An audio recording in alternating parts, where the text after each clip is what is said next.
ময়দা আর চিনি দিয়ে সহজে তৈরি মজাদার এই খাস্তা নাস্তাটি কিন্তু পরিবারের সবার মন জয় করবে।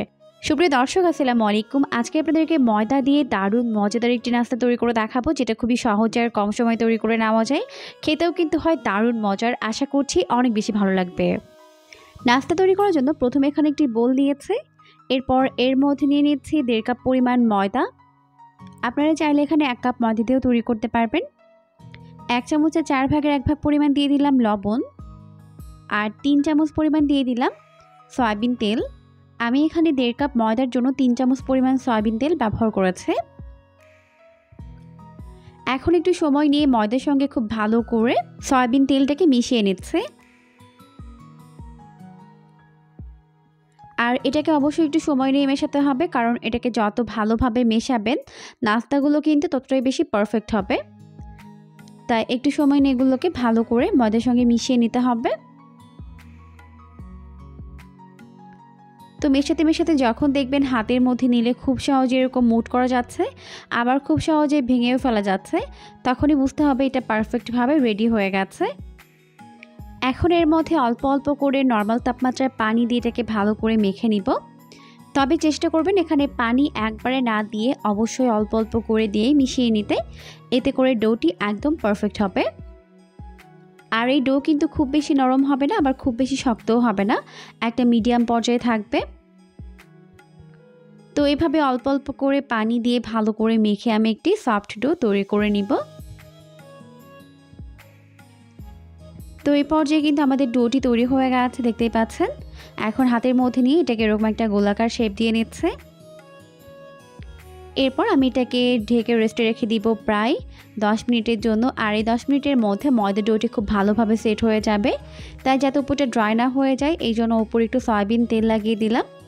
এখন ঢেকে রেখে দিচ্ছি 10 মিনিটের জন্য। এরপর চলে এসেছি পরবর্তী স্টেপে। তো এখানে একটি বোল নিয়েছি। এখন এই বোলের মধ্যে নিয়ে নিলাম 2 টেবিল চামচ পরিমাণ কর্নফ্লাওয়ার। আপনারা এখানে কর্নফ্লাওয়ারের পরিবর্তে ময়দাও ব্যবহার করতে পারবেন সমপরিমাণে। এরপর আমি এর মধ্যে অল্প অল্প করে সয়াবিন তেল দিয়ে এটাকে ভালো করে মিশিয়ে নিচ্ছে। তো এটাকে খুব ভালো করে মিশিয়ে নিয়েছি, দেখতেই পাচ্ছেন। এখন আমি এটাকে একটু সাইডে রেখে দিচ্ছি। আর এদিকে 10 মিনিট পর ময়দা ডোটি কিন্তু ভালোভাবে সেট হয়ে গেছে। এখন এটাকে হাতের মধ্যে নিয়ে আবার ভালো করে একটু মেখে নিচ্ছে। তো ভালো করে মেখে নেওয়ার পর এখন আমি এটাকে 7টি ভাগে ভাগ করে নিচ্ছে। তো এভাবে আমি এটাকে 7টি ভাগে ভাগ করে নিলাম। এরপর হাতের মধ্যে নিয়ে এরকম গোলাকার শেপ দিয়ে নিচ্ছে, আর উপরের স্কিনটাকে এভাবে স্মুথ করে নিতে হবে।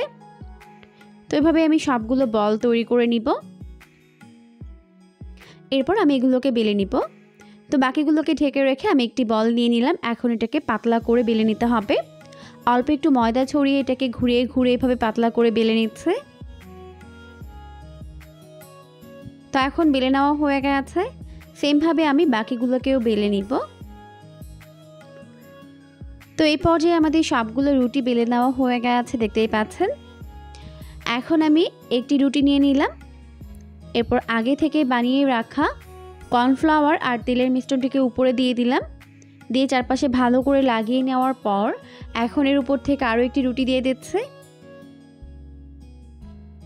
এরপর এই রুটির ওপরে আবারও আমি এই মিশ্রণটিকে দিয়ে দিব, দিয়ে আবারও উপর থেকে একটি রুটি দিয়ে দিব। তো আমি এটাকে সেমভাবে করে নিব। তো এইভাবে একটি একটি করে সবগুলো রুটি দিয়ে দিলাম। এরপর লাস্ট রুটির ওপরেও সেমভাবে এভাবে এটাকে লাগিয়ে নিলাম। এখন আমি এটাকে এভাবে চেপে চেপে রোল করে নিচ্ছে। তো রোল করে নেওয়ার পর এখন আমি এটাকে কেটে নিব। তো প্রথমে এই অসমান অংশটিকে কেটে বাদ দিয়ে দিলাম। এরপর পাতলা পাতলা করে এইভাবে করে কেটে নিতে হবে। প্রায় 1/2 ইঞ্চির মতো রেখে আমি এটাকে কেটে নিচ্ছে। আর মাঝখানে দেখতেই পাচ্ছেন অনেকগুলো লেয়ার কিন্তু দেখা যাচ্ছে। তো এভাবে আমি সবগুলোকে কেটে নিব। তো এই পর্যায়ে সবগুলোকে কেটে নেওয়া হয়ে গেছে। এখন আমি বাকিগুলোকে রেখে একটি একটি করে এইভাবে লম্বালম্বি করে বেলে নিচ্ছে। তো সবগুলো বেলা হয়ে গেলে এরপর এটাকে একটি সাইডে রেখে দিচ্ছে। এরপর আমরা শিরা তৈরি করে নিব, তাই চুলায় একটা প্যান বসিয়ে দিয়েছে। এরপর এর মধ্যে দিয়ে দিলাম 1 কাপ পরিমাণ চিনি। 1 কাপ চিনির জন্য আমি এখানে দিয়ে দিচ্ছি 1.5 কাপ পরিমাণ পানি। এখন এটাকে ভালোভাবে জাল করে বলক উঠে একটি শিরা তৈরি করে নিতে হবে। আর এই শিরা কিন্তু খুব বেশি ঘন হবে না, আবার খুব বেশি পাতলাও হবে না, একটা মিডিয়াম পর্যায়ে থাকবে। তো ভালোভাবে জাল করে নেওয়ার পর যখন এই 4 ভাগ পানি আনুমানিক 2 ভাগ হয়ে যাবে, তখন আমি এর মধ্যে অ্যাড করে দিচ্ছি লেবুর রস। এতে করে কিন্তু এটা আর জমে যাবে না। লেবুর রস দেওয়ার পর ভালো করে এটাকে মিশিয়ে নিচ্ছে। এরপর আমি এটাকে চুলা থেকে নামিয়ে নিচ্ছি। এখন আমাদের শিরা কিন্তু পারফেক্টভাবে রেডি হয়ে গেছে। এরপর আমি নাস্তাগুলোকে ফ্রাই করে নিব, তাই চুলায় একটা প্যান বসিয়ে যথেষ্ট পরিমাণে সয়াবিন তেল দিয়ে দিয়েছি। এরপর তেলটিকে মিডিয়াম গরম করে এর মধ্যে একটি একটি করে নাস্তার শেপগুলোকে দিয়ে দিচ্ছি। একবারে যতগুলো ধরে দিয়ে দিব, আর বাকিগুলোকে পরের ব্যাচে ভেজে নিব। তো নাস্তাগুলোকে কিন্তু অবশ্যই মিডিয়াম আঁচে ভাজতে হবে, এতে করে কিন্তু ভেতরে এবং বাইরে ভালোভাবে কুকড হতে পারবে। আর এভাবে উপর থেকে তেল ছড়িয়ে দিচ্ছে।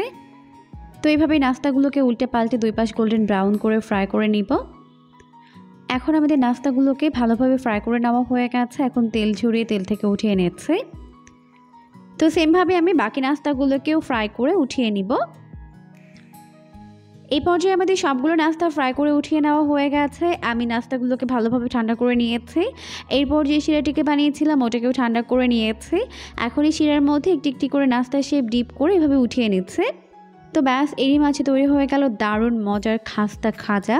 আশা করছি রেসিপিটি ভালো লেগেছে। ভালো লাগলে অবশ্যই বাসায় ট্রাই করবেন। পরবর্তী ভিডিও দেখার আমন্ত্রণ জানিয়ে বিদায় নিচ্ছি। সবাই অনেক বেশি ভালো থাকবেন। আল্লাহ হাফেজ।